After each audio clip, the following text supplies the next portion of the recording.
तो पहला है central idea dust of snow. यह डस्ट ऑफ स्नो एक ऐसा पोयम है जो रॉबर्ट फ्रॉस्ट ने लिखा है।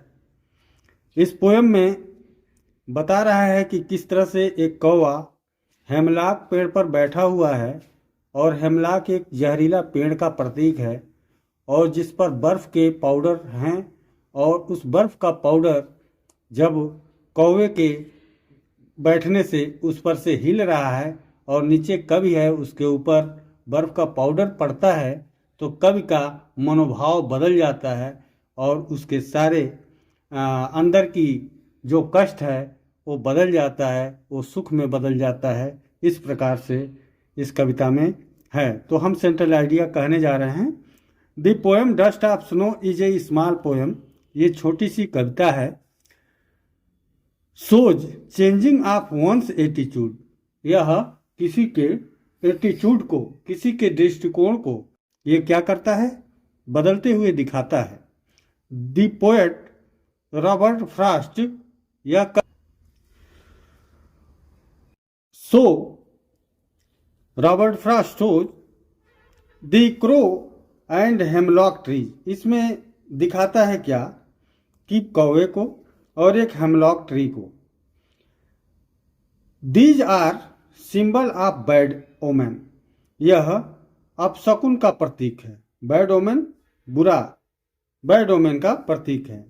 द पोएट एप्रिसिएट्स, कवि यहाँ प्रशंसा करता है, the beauty of coldness of the snow flex.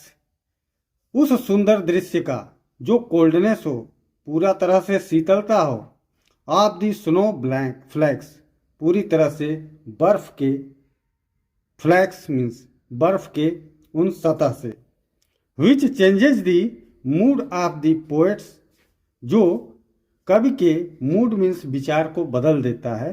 Who is regret, जो कि अफसोस करता है अपने जीवन में, उस समय वह बहुत दुखी है, वह अफसोस करता है। The crow sex of the snow dust, कौवा क्या करता है, हिलाता है। सेक्स ऑफ मतलब पूरी तरह से हिलाकर उस डालियों को, सो दिखाता है। So dust from a hemlock tree. Dust means उस धूल को, उस धूल को किसके, स्नो के, बर्फ के, वो गिराता है फ्रॉम ए हेमलॉक ट्री। वो बर्फ का जो पाउडर है हेमलॉक के पेड़ से गिराता है। The same way one can sex of the sadness. बिल्कुल उसी तरह से जिस प्रकार से कोई सैडनेस मीन्स दुख को हिलाता है, फ्रॉम वंस हर्ट मतलब बचाता है, सेक्स बचाता है किसी के हृदय को इस तरह से किसी दुख से, उसी तरह से कौवा भी उस कवि के ऊपर जब बर्फ का पाउडर गिराता है तो उसे भी दुख से उसे आराम मिलता है।